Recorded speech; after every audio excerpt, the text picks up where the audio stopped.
का कहे हमारा बोलना कहियो बैठ के सटबे की ना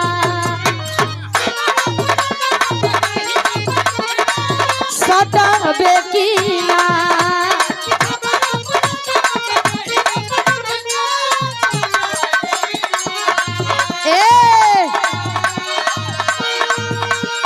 हमारा बोलना कहियो बैठ के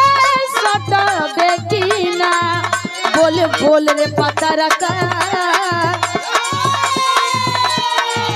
बोल बोल रे पतर का हमारा से पट देखी ना